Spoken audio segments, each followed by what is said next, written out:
സംസ്ഥാനത്ത് വാഹനാപകടങ്ങൾ വർദ്ധിച്ചു വരുന്ന സാഹചര്യത്തിൽ സംയുക്ത പരിശോധനയുമായി പോലീസും മോട്ടോർ വാഹന വകുപ്പും രംഗത്ത്. ആദ്യഘട്ടത്തിൽ സ്ഥിരം അപകട മേഖലകളിലാണ് വാഹന പരിശോധന നടത്തുന്നത്. ആലപ്പുഴ ചങ്ങനാശ്ശേരി റോഡിൽ കഴിഞ്ഞ ദിവസം വ്യാപക പരിശോധന നടത്തി.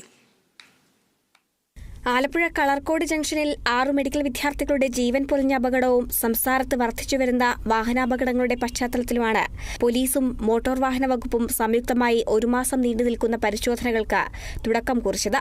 ആദ്യഘട്ടത്തിൽ സ്ഥിരമായി അപകടമുണ്ടാകുന്ന മേഖലകളിലാണ് വാഹന പരിശോധന.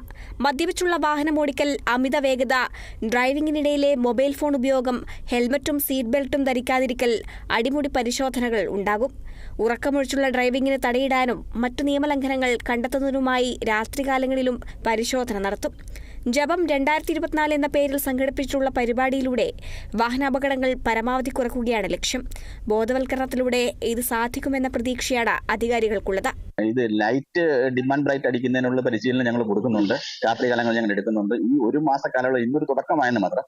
1 മാസ കാലയളവിൽ വരുന്ന ദിവസങ്ങളിൽ രാത്രിയിലും ഉണ്ടാവും ഇത്തരം പരിശോധനകൾ ഉണ്ടാവും. ജാക്കറ്റ് ആയിട്ട് അതിന്റെ സംവിധാനങ്ങളൊക്കെ ആയിട്ടാണ് ഞങ്ങൾ വന്നിരിക്കുന്നത്. ഞങ്ങളുടെ കയ്യിൽ ഇലക്ട്രോണിക് ഡിവൈസസുകൾ പലതും ഉണ്ട്. ഞങ്ങൾ അതൊക്കെ എടുത്ത് ഉപയോഗിക്കുന്നുണ്ട്. പക്ഷെ ഇപ്പൊ ഞങ്ങൾ ശിക്ഷിക്കാനല്ല ഇറങ്ങിയിരിക്കുന്നത്. ഇപ്പൊ ഞങ്ങൾ ഉപദേശിക്കുക, കാര്യങ്ങൾ അവരെ ബോധ്യപ്പെടുത്തുക.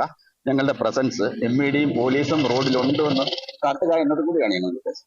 ലഹരി ഉപയോഗിച്ച ശേഷം ഡ്രൈവിംഗ് സീറ്റിൽ കയറിയിരിക്കുന്നവരെ ശക്തമായി നേരിടാൻ തന്നെയാണ് മോട്ടോർ വാഹന വകുപ്പിന്റെ തീരുമാനം. അപകടം വരുത്തിവെക്കുന്ന ഇത്തരക്കാരുടെ ഡ്രൈവിംഗ് ലൈസൻസ് റദ്ദാക്കുന്നതടക്കമുള്ള നടപടികളുണ്ടാകും. മദ്യപിച്ചു മയക്കുമരുന്നൊക്കെ ഉപയോഗിച്ചാണോ ഈ വാഹനം ഓടിക്കുന്നതെന്ന് നമ്മൾ കണ്ടുപിടിക്കേണ്ടതുണ്ട്. അതിന് പരിശോധന ഉണ്ടാവും. അങ്ങനെ ചെയ്തിട്ടുണ്ടെങ്കിൽ അവരുടെ ഡ്രൈവിംഗിന്റെ ലൈസൻസിന്റെ പുറത്ത് കർശനമായ നടപടി ഉണ്ടാവും. ലൈസൻസ് റദ്ദാക്കുന്ന ഉൾപ്പെടെയുള്ള നടപടികളിലേക്ക് നമ്മൾ കടക്കുക തന്നെ ചെയ്യും. ജനുവരി 16 വരെയാണ് സംയുക്ത വാഹന പരിശോധന. ആലപ്പുഴ ജില്ലയിലെ എല്ലാ താലൂക്കുകളിലും പരിശോധന ഉണ്ടാകും. Kerala vision news, Alappuzha.